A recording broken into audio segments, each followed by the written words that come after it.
IPL শুরু হতে বাকি মাত্র 3টা দিন। এদিকে আশ্চর্যজনক হলেও সত্য যে এবারে আইপিএল এ দল পায়নি টাইগারদের কেউই, যদিও নিলামের টেবিলে নাম উঠেছিল সাকিব মুস্তাফিজদের, অন্যদিকে গুঞ্জন ছিল তাসকিনকে নিয়েও। তবে শেষমেশ দল পায়নি তিনজনের একজনও, কিন্তু এখনো ফুরিয়ে যায়নি টাইগারদের আইপিএল খেলার সুযোগ।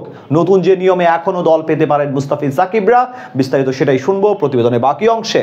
আর মাত্র 72 ঘন্টা পরই পর্দা উঠতে যাচ্ছে ফ্র্যাঞ্চাইজি ক্রিকেট টুর্নামেন্টের সবচেয়ে জনপ্রিয় লিগ আইপিএল এর এবারের জমজমাট আসরের। প্রতি বছর এই আইপিএল ঘিরে উচ্ছ্বাসের কোনো কমতিই থাকে না বাংলার ক্রিকেট প্রেমীদের, কেননা ভারতীয় প্রিমিয়ার লিগের এই আসরে খেলে থাকেন মুস্তাফিজ কিংবা সাকিব আল হাসানদের মতন জনপ্রিয় টাইগার তারকারা।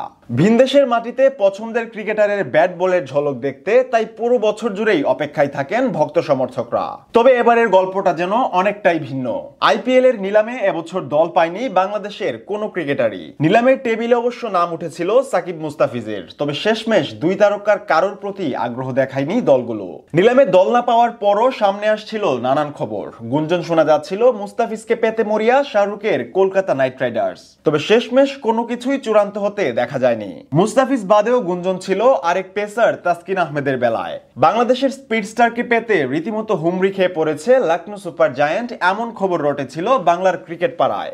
এমনকি তাসকিনকে পেতে মোটা অঙ্কের অর্থ গুনতেও প্রস্তুত ফ্র্যাঞ্চাইজিটি। তবে কেবল এক শর্তেই খেলা হবে তাসকিনের, পুরো সিজনের জন্য এনওসি পেলে তবেই লখনৌতে যাবেন ঢাকা এক্সপ্রেস। সামনে আসছিল এমন বাহারি খবরও। অন্যদিকে নিজের বোলিং নিয়ে বিপাকে আছেন সাকিব আল হাসান। শুধু ব্যাটার ক্যাটাগরিতে দল পেতে ব্যাক পেতে হবে টাইগার অলরাউন্ডারকে, এটুকু আগেই অনুমেয় ছিল। তবে বল হাতে ফিরতে মরিয়া সাকিব তাই একের পর এক দিয়ে যাচ্ছেন অ্যাকশন পরীক্ষা। শীঘ্রই হয়তো অলরাউন্ডারের বেশেই ছন্দে ফিরবেন এই টাইগার ক্রিকেটার। এদিকে আইপিএল এর নিলাম শেষ কিংবা মাত্র 3 দিন পরে আসর শুরু হলেও এখনো সাকিব মুস্তাফিজদের সুযোগ থাকছে আইপিএল খেলার। নতুন নিয়মে এখনো দল পেতে পারেন টাইগার ক্রিকেটাররা। আর ঠিক কতদিন পর্যন্ত দলে যোগ দেওয়ার সুযোগ থাকছে এ নিয়ে জল্পনার অন্ত নেই টাইগার ভক্তদের। পূর্বের নিয়ম অনুযায়ী আইপিএল এ প্রতিটি দলই 7 ম্যাচ পর্যন্ত বদল করতে পারত ক্রিকেটারদের। তবে নিজেদের 7ম ম্যাচের পর স্কোয়াডের কেউ চোট পেলেও তাদের বদলে নেওয়ার নিয়ম ছিল না। এবার সেই সময়সীমা বদলে সুযোগ থাকছে 12 ম্যাচ পর্যন্ত। প্রতিটি দলই নিজেদের 12তম ম্যাচের আগে চাইলেই চোট পাওয়া ক্রিকেটারদের বদলে নিতে পারবেন নতুন ক্রিকেটার। অর্থাৎ এবছর প্রতিটি দলই নিজেদের 12তম ম্যাচের আগে নিতে পারবেন যে কোনো বাংলাদেশি তারকাকে।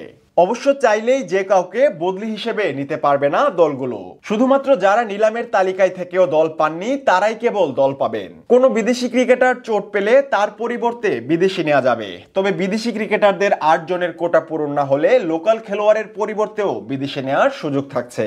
তাছাড়া বদলি ক্রিকেটার ঠিক কতটা পারিশ্রমিক পাবেন তাও নির্ধারণ করা আছে আইপিএল এর এই নিয়মে।